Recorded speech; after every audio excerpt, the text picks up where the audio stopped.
Hi everybody, I'm here with my wife Caroline, who has been a couples and relationship counsellor for 25 years. Hello. This is the second marriage for both of us. We've been married 6 years, and we often spend a lot of time talking about relationships. Particularly, there are interesting issues that come out through your work. Yes. It's a constant learning curve. Completely. I know you've got some thoughts and hints which might be helpful to people who possibly have already got difficulties in their relationships, and this whole lockdown thing is making that much more difficult to deal with. Equally, it may be people who don't have particular problems in their relationship, but again, the sense of isolation, confinement in a small space has given rise to frictions, tensions. Yes. Maybe you could tell us a little bit about what you've been thinking. Absolutely.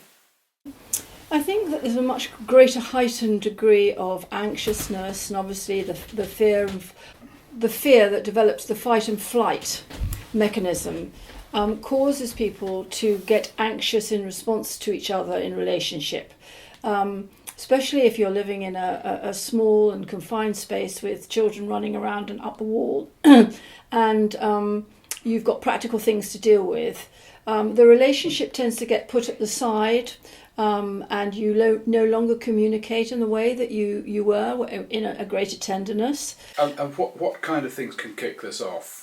Anything really. I mean, it could be a situation where, I'm the wife and I'm coming down the stairs with a load of washing which is accumulated in our bedroom, and it's larger than normal because all the children are at home, and you suddenly shout up, from the bottom of the stairs, what do you want me to get out of the deep freeze for supper? Which is a totally normal question in normal times. But I just say to you, well, I don't care less, but can you just come and help me with this load of washing that I want to get into the washing machine? And you take a minute and you actually think, gosh, that was a bit harsh. But it's basically because there's so much stress and tension and anxiety in the situation in your wife's mind at that time, which is unable to overcome. And you're saying that the other person can very easily take that personally and react back to it. Totally. And that's where the trouble starts. That's where the trouble starts, because you could spend the day really not talking or not be on the same page. And how I would try to intervene is by saying, without coming back too quickly to your wife, just take a bit of a side, go and lift the child, or give yourself 2 seconds just to say, oh, okay, darling, I'll decide. Instead of coming back with something quite harsh, because that's what she asked for, really, which would be less loving. So really, this is a kind of situation that probably existed in the marriage beforehand, but because of the circumstances, it can get amplified and become more intense. Totally heightened. And in some respects, these kind of situations are quite helpful in getting to know your partner better. But when there's the cramped situation and other demands on you, it is more likely to cause problems and make you both more unhappy, which obviously you don't want in these times. So have you got a particular hint that something that you can tell people that might be able to help them when they're in this kind of situation? Well, generally, I mean, we've talked about the situation of taking a few seconds to think about what you might come back with as an answer. But basically, the next thing it leads into is one's judgments of people. And in a marriage that works well, and we learn every day, I learn every day, and continuous learning, we do need to respect the other person's space. We are separate as well as together. And one of the ideas that I've put to my couples over the years is that they should communicate in a better way. And by that I mean that in a situation where, for instance, you're closeted in a house for several weeks on end, perhaps every day or every other day you could have a cup of tea together around the table with the children involved, if you've got children, and discuss your feelings or how you see your day ahead, so that if there is a pile of washing upstairs which you're a bit disgruntled about, that might come out, and your husband might just say to you, well, I'll come and help you with that before we even start anything else. People might possibly say they've never done that in their relationship. It's uncharted territory, and they might find it quite difficult to start that kind of thing suddenly out of the blue. I think that's very true. The thing is, this is what is confronting you at the moment, because there are so many things going on. Is asking more of you. You can't get away with what you were able to get away with before. It's not as ambivalent as it was. It's much more upfront. So actually, you're almost saying this is an opportunity for people to really improve their relationships if they can get through this stuff and play it right. I think that one of the things that would be very helpful, because if they have had difficulties in the marriage, or this leads up to difficulties that they find, is that they actually acknowledge and see the kind of thing that is causing problems, and try to work on it in ways that I'm talking about, but also to hold it so that when the pandemic is over, they might seek further help to try to sort out and get greater clarification in these areas. Okay, but we were talking last night about your idea of checking. Yes, the checking. Can you explain that? The checking is to do with basically understanding that the person that you love, you should perhaps carry in your head a little more than you carry yourself. So, for instance, the ego wants you to survive in this pandemic. So, the ego wants you at the top of the queue for the food, wants you in the chemist to collect the nearest mask. But the person that you live with is often not considered in this arena.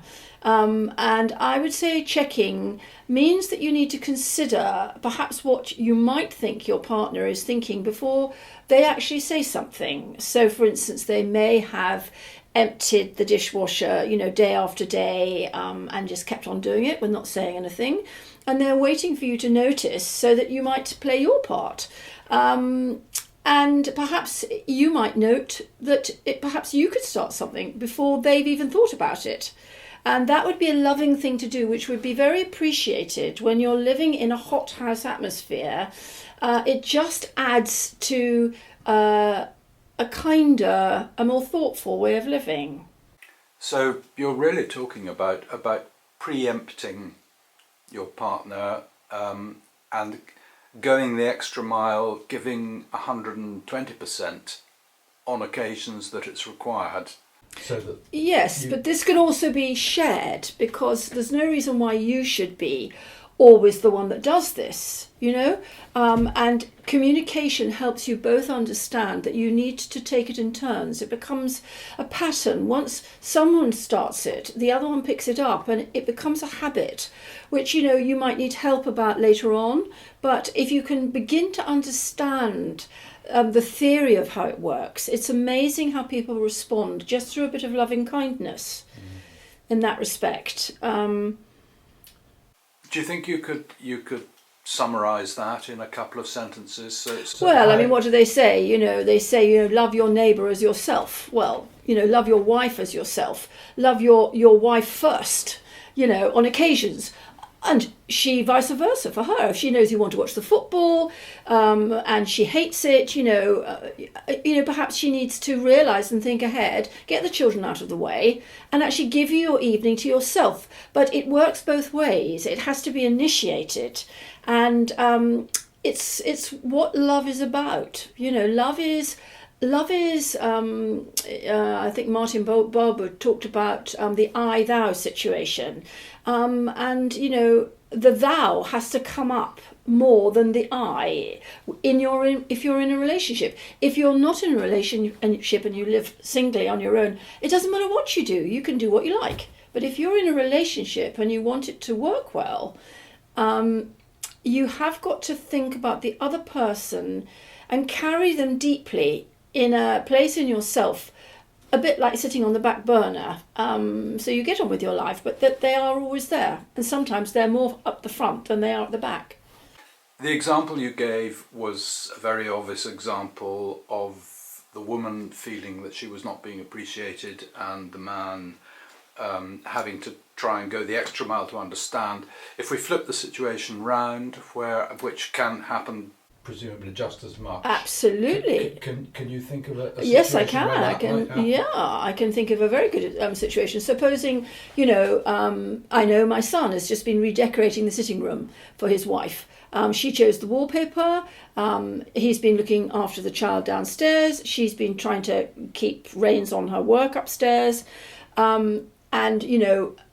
Supposing in a situation like this, the wife comes downstairs and just, oh, you haven't put it exactly how I wanted. You put the paper on the wrong wall, or you've done this, whatever. All he's tried to do is help you with your vision and your dream of making a prettier sitting room or house. And his care has been genuine. He's wanted to help you. And what you haven't realised is that is his love.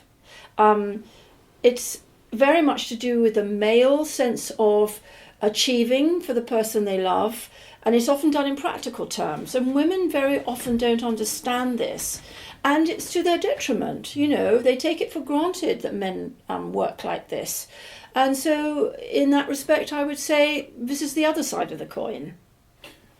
I suppose the danger in the current situation is that this kind of backwards and forwards can escalate, can snowball, to the point where they start off being irritated with each other, and they get to the point where they actually don't want to speak to each other, and it can go even further downhill than that. Totally. And I think there will be, difficulties in relationships, and all I'm trying to do is to try and give you a few inside hints into how you might better avoid these situations. At these times where there is a heightened anxiety, which is nobody's fault, and perhaps one needs to realise that it's not normal times, and these kind of situations are being put upon you. You haven't asked for them, but it also makes us more anxious, which is shown in our body language. And I suppose I want to help you understand that what you see in the body language and what you perceive is your own personal take on that, but it may not actually be what's going on inside the other person, which takes me back to sitting down and having this conversation around the table, have a cup of tea, maybe at the beginning of the day, every other day, and to have some kind of plan so that the tension doesn't build up, and there is more love than there is anger in this small house with all these children, maybe teenage children hitting off, and tiny ones. Very difficult.